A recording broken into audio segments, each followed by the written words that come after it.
I'll put the camera down.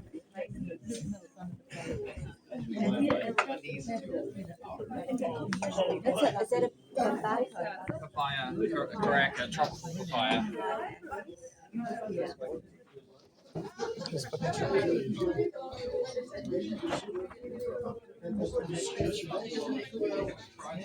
the ginger that I'm looking for? Okay, I'll take the ginger or Ginger, that's turmeric. Turmeric and ginger. Yeah, I've got You see turmeric at outside home. the false cardamom, it's just a flavour that you add into your rice, that kind of thing. A leaf that you can use to wrap up things. It's, Bit closer to your mouth.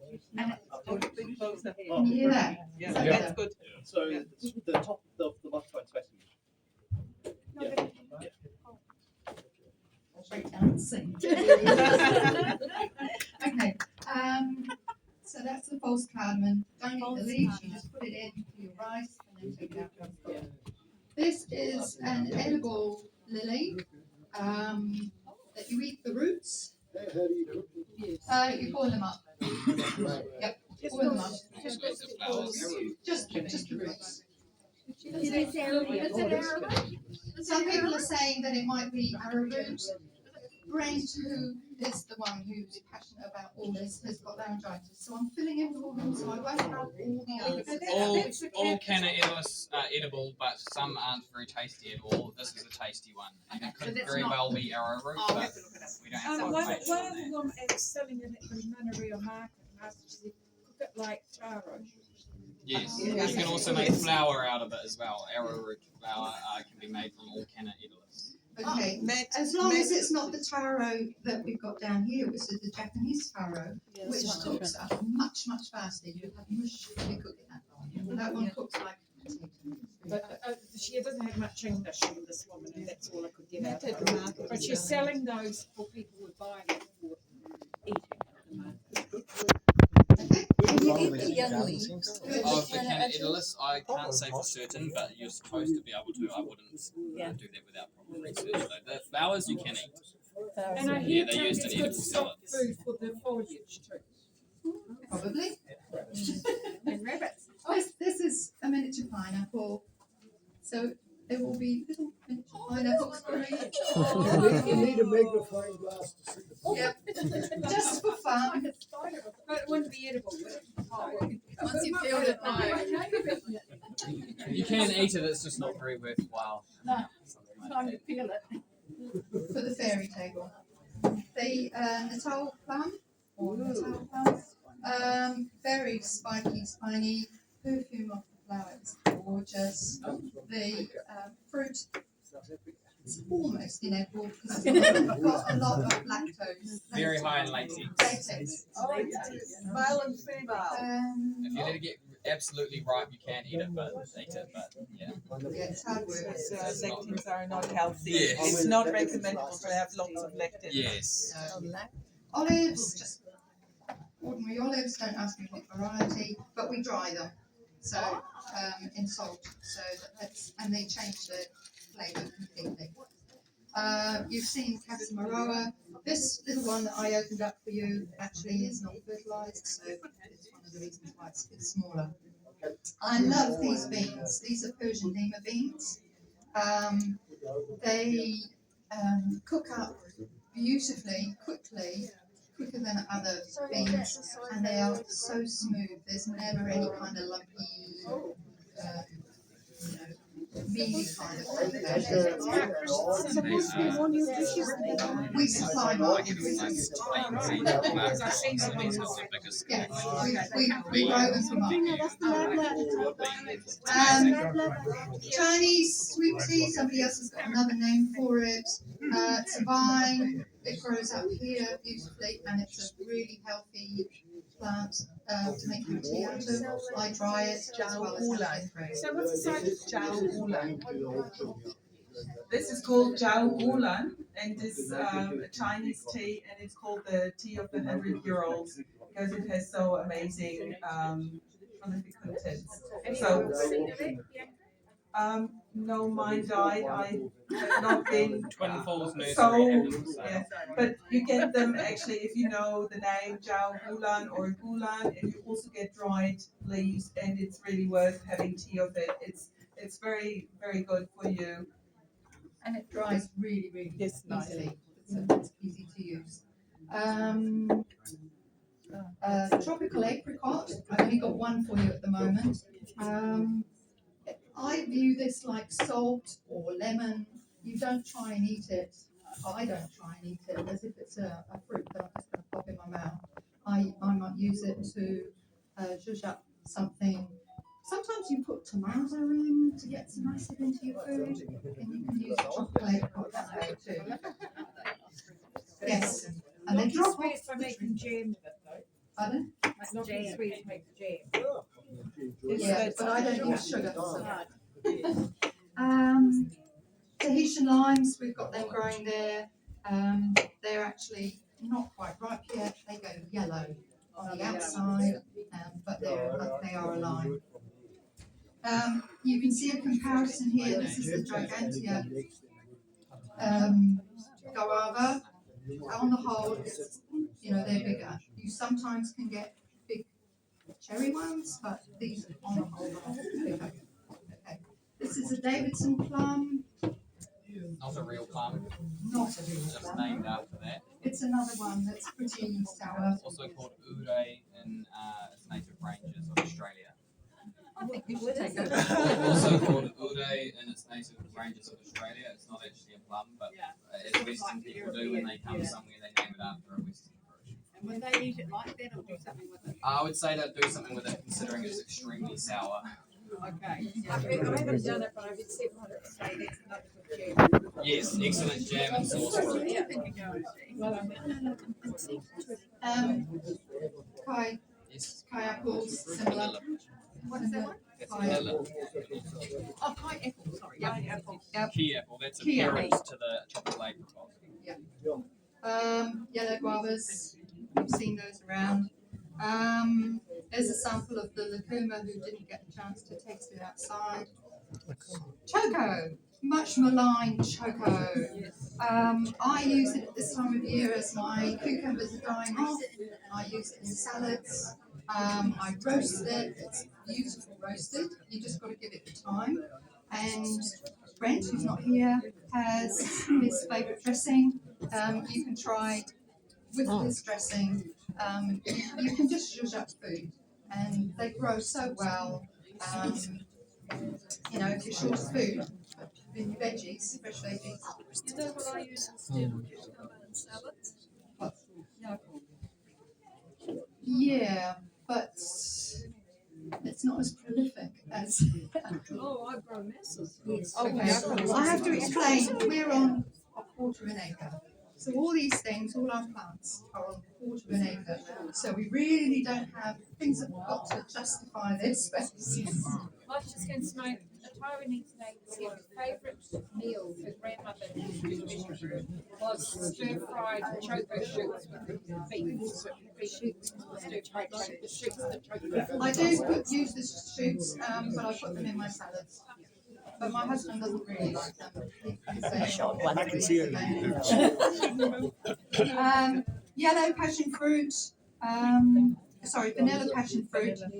Not banana passion fruit. Banana passion fruit has got a thin skin which the birds can get through and spread. This has got a thick skin, the birds don't get through it, so it looks similar, but it's not just like that. Beautiful serene flower, that one? Yes, sort of fairy. Red or three. Yes, beautiful. The Myoga ginger is a ginger, but you eat the bud. And the bud comes from underneath. So you'll have your ginger leaves, and then the little bud will come up, and you can use that in stir fries or salads. It's a mild ginger flavour, so you're not going to get any shocks with that. Yellow passion fruit, which I'm sure you probably all know. Cane sugar. Sugar cane. What's in that bowl? well, this one, the dried bananas that I had outside. I think this is Goldfinger. It's either Goldfinger or Fatfinger. But when you get 30 kgs of bananas, you've got to do something. Yeah. Can you read that? Pimenta. So that's the spice. If you crush the leaves, you can smell it, and it will eventually produce the little allspice. Yeah. You probably saw the finger lines outside. I've got 2 red pineapples here demonstrating. They were both picked dried. Then this one was put into some fruiting compound and the other one wasn't. Then they were put into the airing cupboard and they were there for 10 days, and you can see the difference in the roots. So if you're wanting to speed things up a bit. That one hasn't got any. It'll take a lot longer. There's some beautiful bananas from Jeff. From Jeff Mensell at Cultivating Subtropicals. The bananas are from Jeff Mensell at Cultivating Subtropicals, a local grower. There he is here. He's coming down. I'm just having a sample of pineapple. Here we are, Jeff. Okay, thanks. So we've got a basket here. If people could just step back. So the basket is of Goldfinger bananas in the basket, and there's some ladyfinger type flowers in the basket. So I'll just lift up the flower types so that you can see the difference. Ladyfinger type banana flower. This is the male part of the flower, which those that came out today, I was talking about deboweling. This is called a bowel, male flower, and we take that off to try and give the other parts of the flower the energy and carbohydrate ability to fill out the fruit. So yeah, these bananas are all the Honduran type of bananas. And so as I was saying today, and I hope I'm not repeating myself too much, but they are the bananas that were designed to overcome all the diseases that Dr. Jane Maloney talked about earlier today. So the Panama disease, so they're resistant to Panama, punchy virus, Sigatoka yellow and black, a whole lot of tropical diseases, and there's tropical nematodes and which are eelworms and other bugs that get into bananas in the tropical areas, and these are resistant to those diseases. So Goldfinger is a very resilient variety, and because of the location in Honduras where it's grown, it's very suitable for growing in our cool temperate climate. So it's probably one of the better bananas for thinking about if you're growing commercially. The other thing about it is that with New Zealand bananas, they don't tend to oxidize as quickly. So normally, you cut a Cavendish banana and it'll brown off really quickly. So these retain their colour. These are for tasting.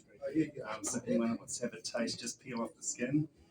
You'll also notice that the skin is quite thick on these Honduran type bananas, which is a bit of an added benefit for commercial growers. They have a longer shelf life if they don't split, and these bananas tend to not split as easily as the ones that the skin thins when it ripens. So Missy Lukey, for instance, by the time it's ripe and ready to eat, the skin is very thin. It doesn't travel well when you're trying to send it to a market in Auckland. And these things have thicker skin and they retain the thicker skin, so it's really good. Name again? For money. Name again? Goldfinger. Yeah. There is 5 different Honduran types that we've got at the Katari farm, but Goldfinger is one of them. That's FHOA number 1 that Jane was talking about today. These are some other ladyfinger type flowers, and I have probably done my bit. Just finish off. I've only got a few more to Thank do. you. The Japanese raisin tree, quite a tall tree, but when they're ripe, they drop off. You don't have to go and climb up to get them. And if you've ever, you can't try them. Fully right. No, it's not fully ripe. It's just brought it in so that, sent a monkey up for it to get it down. That was the taro that I was saying, Japanese taro, which cooks quickly. This is our turmeric, which was just lifted last night. It's just growing really, really well up here. I dry it as well as freeze it and use it in different ways. This is the yellow ginger that can grow outside. It doesn't have to grow in a glass house. And I also dry it to really, really, really beautiful, fragrant ginger. These are Jeff Mensell's papayas, Acre, tropical papayas. You can get plants and fruit from his website if you want to try those. I'll chop them up and everyone can taste. Thank you. So these are grown undercover.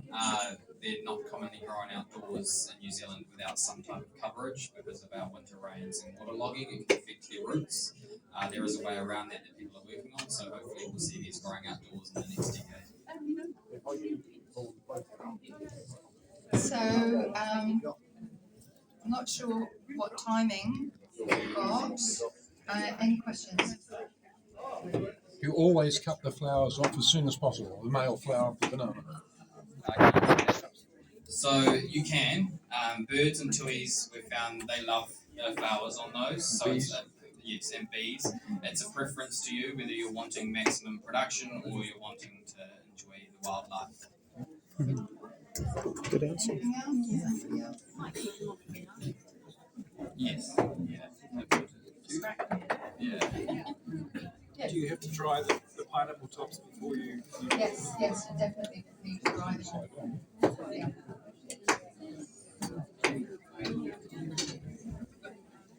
No, we're good. And there's pineapple behind us. I can hear it chopping away.